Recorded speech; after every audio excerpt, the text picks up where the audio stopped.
절대로 전문가 권위나 이런 거에 주눅들 필요가 없고요. 다리품, 이게 훨씬 더 중요할 수 있다는 거예요. 빌딩은 보는 만큼 보인다. 최소한 50개, 한 많게는 한 100개 정도는 봐야 판단을 할 수 있다.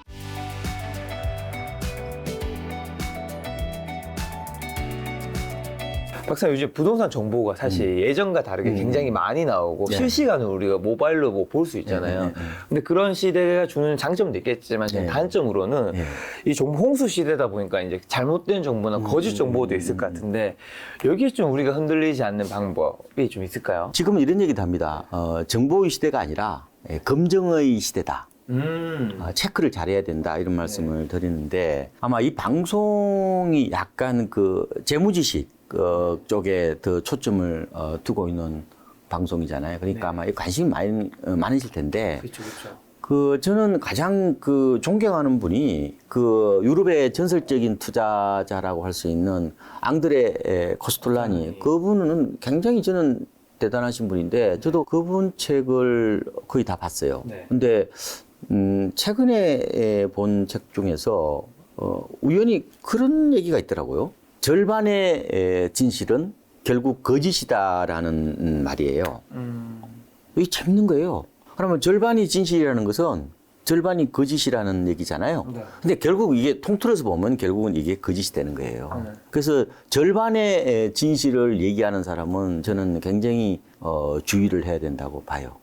그럴듯해 보이는 거죠. 어떤 얘기일까요? 가령 이런 겁니다. 옛날에 어떤 얘기를 했냐면은 가계부채가 심해지면은 네네. 이제 집값이 폭락만 남았다는 그런 얘기들이 네네. 절반의 진실이었죠. 네. 옛날에 그 얘기가 800조 있을 때부터 나왔던 얘기예요. 지금 2000조 얘기를 하고 있죠. 그래도 집값이 올랐잖아요. 네네. 그러니까 반드시 가계부채 하나만 가지고 집값을 전망하는 것도 맞지 않고 이게 환원주의 오류라고도 합니다. 하나만 가지고 절대화시키는 네. 그런 측면이 있고 저는 가장 비근한 애가 저는 이거라고 봅니다. 이제 애를 요새 하나 놓잖아요. 그렇죠, 그렇죠.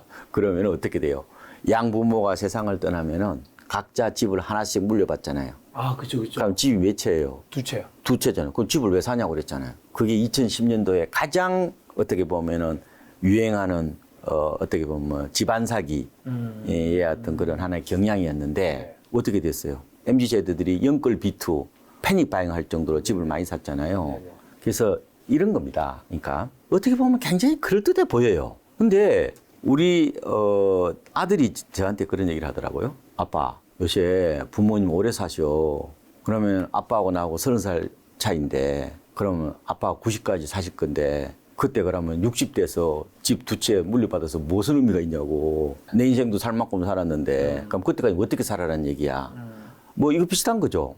내가 앞으로 2년 뒤에 좋은 아파트를 내가 전세를 구해줄 테니까 그 사이에 그럼 길바닥에 텐트 치고 살아라는 거하고 뭐가 달라요. 그래서 항상 이게 어떤 정보를 받아들일 때 굉장히 감성적으로 이렇게 확 와닿는 게 있어요.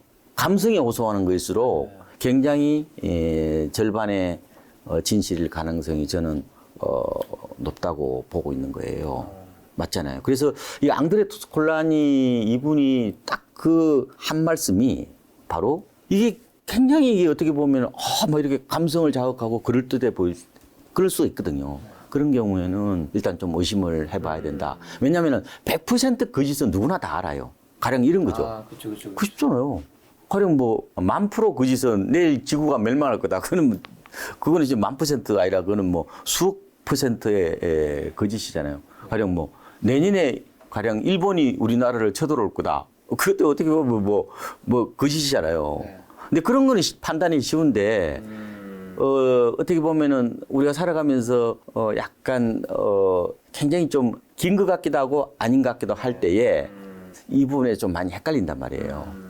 거짓과 이제 네, 사실이 그래서- 섞여 있으면. 네, 그래서 이걸 이제 올바른 이제 판단의 잣대가 필요하다. 이걸 이제 분별지라고 그래요. 네네. 예, 분별할 수 있는 지혜가 무엇보다 필요하다. 그래서 정보가 많다고 해서 좋은 게 아니라 어떻게 분별할 수 있을까요? 자기 스스로 결국은 지적인 근육을 길러야 돼요. 네네. 그래서 학습 기억을 늘리고 끊임없이 그 정보를 지식을 업데이트해서 자신만의 판단 기준을 갖는 게 필요하다고 봐요. 그래서 저는 이 방송이 어떻게 보면은 긍정적인 측면이 있는 게 여러 사람 얘기를 듣는 거잖아요. 그렇죠. 그래서 나만의 어떤 그런 뭐 어떻게 보면 판단할 수 있는 나름대로 뭐 리트머스 시험지 같은 네. 뭐 아니면은 뭐 잣대 네. 뭐 이런 걸 갖는 게 가장 중요한 거죠. 그래서 제가 자꾸 팬덤을 따라다니지 말라고 얘기를 하잖아요. 그거 틀릴 수 있잖아요. 그렇죠. 그렇죠. 팬덤 쫓아다니다가 망한 사람 많습니다. 무조건 나를 믿으라. 나를 따라오면은 신천지가 열릴 것이다.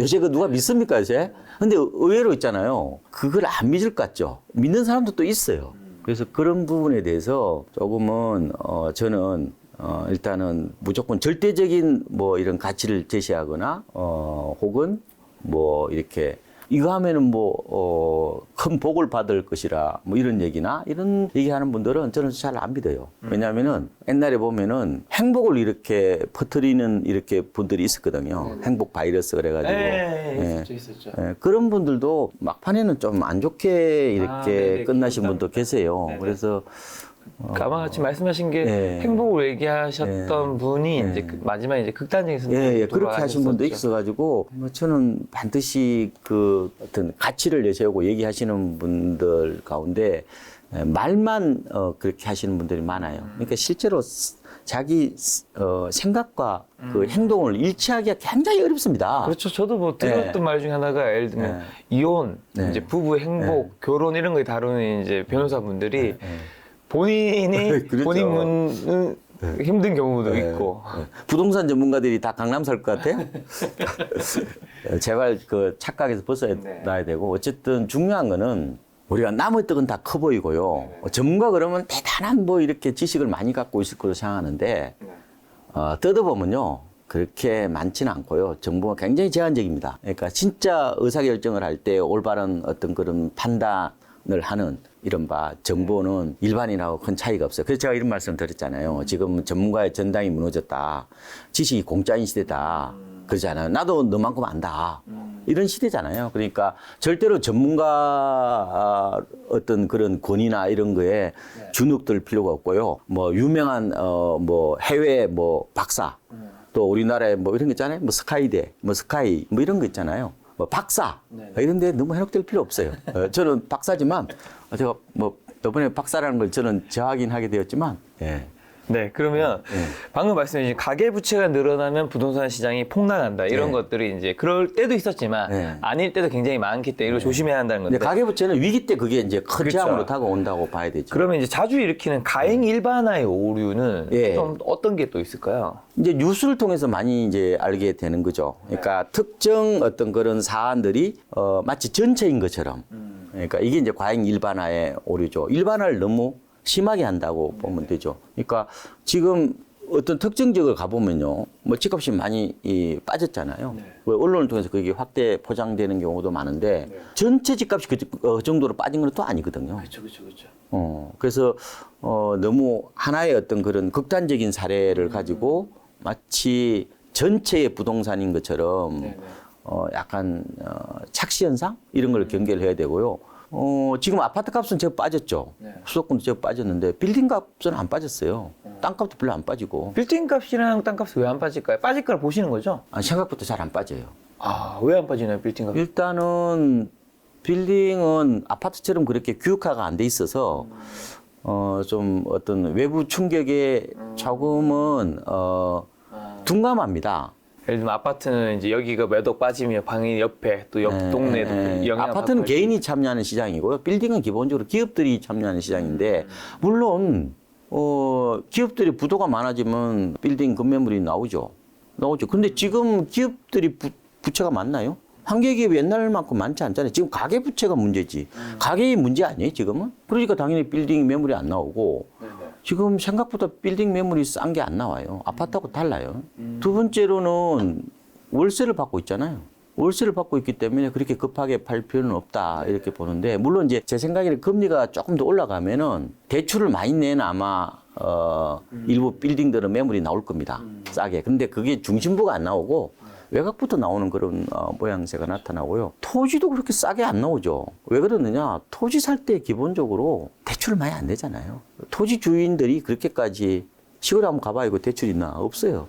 그러니까 대출이 없으면은 가격이 좀 이렇게 변동성이 좀 낮습니다. 뭐 그런 상품의 특성이 있고, 아파트는 기본적으로 이거는 부동산이라기보다는 약간 채권 같은 상품이에요.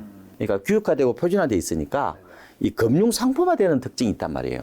그러니까 어떻게 돼요? 외부 충격에 쉽게 흔들리고 가격이 오를 때는 많이 가격이 빠질 때는 많이 빠지고 오를 때는 또 많이 오르는 변동성이 크죠. 이 아파트 시장하고 토지 시장이나 빌딩 시장은 근본적으로 다른 시장이에요. 그래서 아파트를 보고 전체 부동산을 보면 안 된다는 거예요. 이게 이제 과잉 일반화에 오르긴 한데, 어쨌든 중요한 거는 현장에서 답이 있다고 이렇게 볼 수 있어요. 예, 뉴스만 보고 막상 가보면은 아닐 수도 있잖아요. 그러니까 제가 과잉 일반화의 오류를 대표적으로 어떻게 하나 예를 들어 드리고 싶냐면은, 우리가 집값이 가장 많이 빠졌을 때가 2012년이에요. 그때 하우스포 사태가 이제 심하게 나타났을 텐데, 그때 이제 홍콩의 투자자가 저한테 찾아온 거예요. 아니, 한국에 말이야, 하우스포가 일어나고 집값이 많이 빠졌다는데, 빌딩도 많이 빠졌을 거 아니냐라고 이렇게, 그때 하우스포 사태 당시에 집값이 많이 빠진 거는 고점에 비해서 거의 40%, 뭐 50% 빠진 것도 있죠. 근데 빌딩이 그만큼 빠지는 것처럼 이렇게 얘기를 하는 거예요. 아니요, 빌딩 뭐 그렇게 빠진 거 없다. 뭐 그렇게 건매물도 많지 않고. 그래서 이 두 시장 간에 굉장히 이제 편차가 심하단 말이에요. 그러니까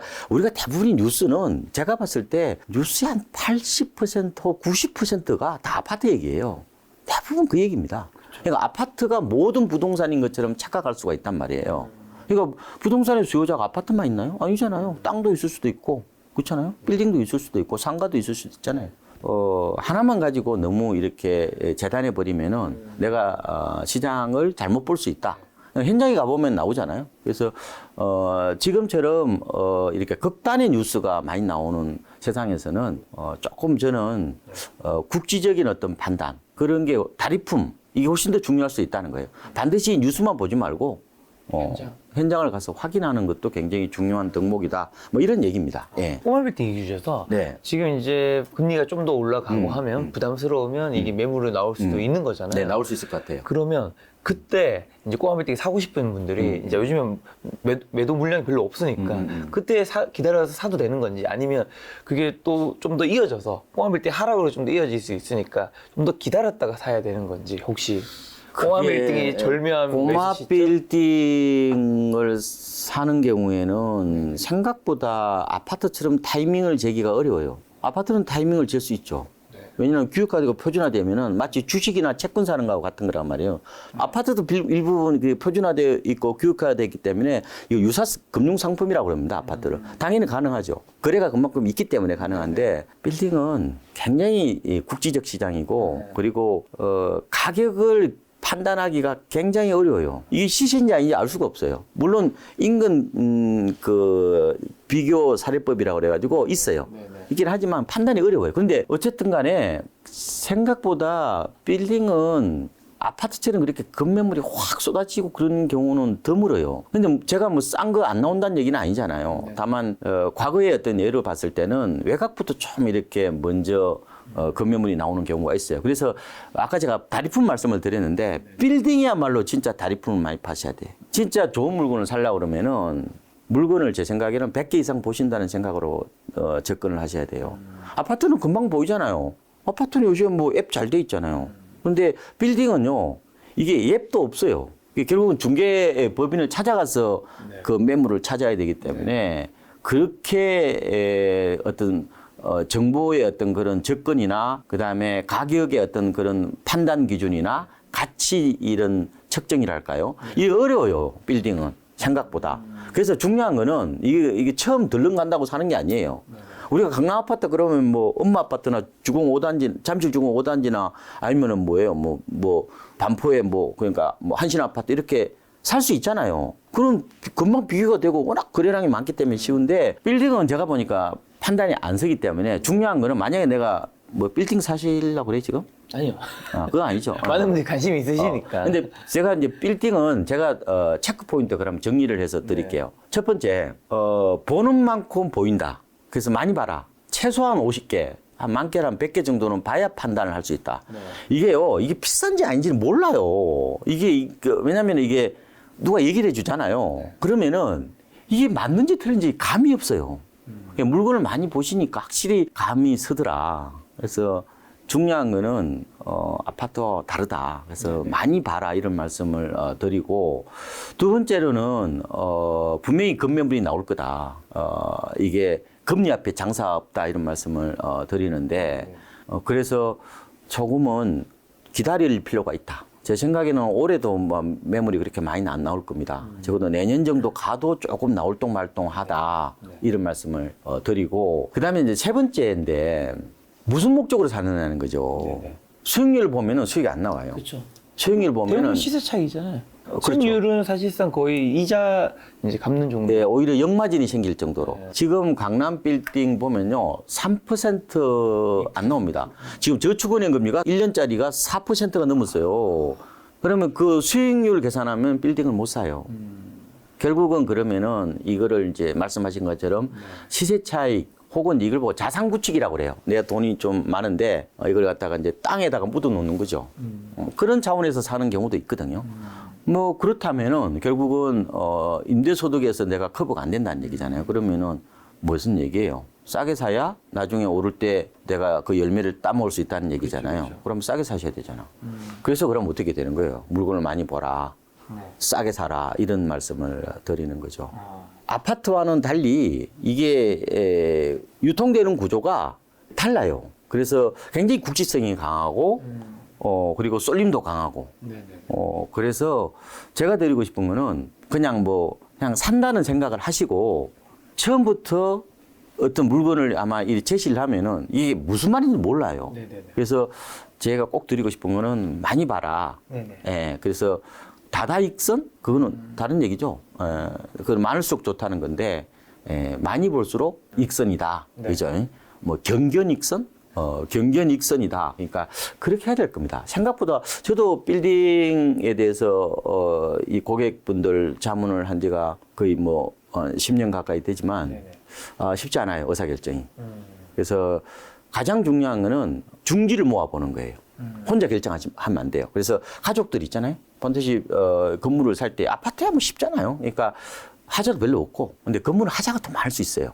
그래서 반드시 가족들이라든지 지인이라든지 아니면 이렇게 전문가분들하고 이렇게 뭐 중개업 하시는 분도 전문가거든요. 그 얘기를 다 들어서 판단을 하는 게 중요하다. 이게 빌딩은 덜컥 사는 건 아니에요. 그러니까 왜냐면 한 번 샀다가 나중에 못 팔 수도 있단 말이에요. 비표준화된 부동산 이게 빌딩이거든요. 이럴수록 진짜 따질 게 많다. 그래서 좀 신중하게 판단을 해라. 아파트처럼 그렇게 막 충동적으로 결정하면요, 나중에 좀 마음고생을 많이 할 수 있기 때문에 어쨌든 심사숙고해서 판단해야 된다. 이게 제가 특히 빌딩이라든지 그다음에 뭐예요? 토지, 단독주택, 그다음에 상가 이런 것들은 이른바 비표준화된 부동산이란 말이에요. 그럴수록 훨씬 더 입지라든지 가격, 그다음에 여러 가지 그런 어떤 뭐 특성들을 고려하고 의사결정을 하는 게 좋다.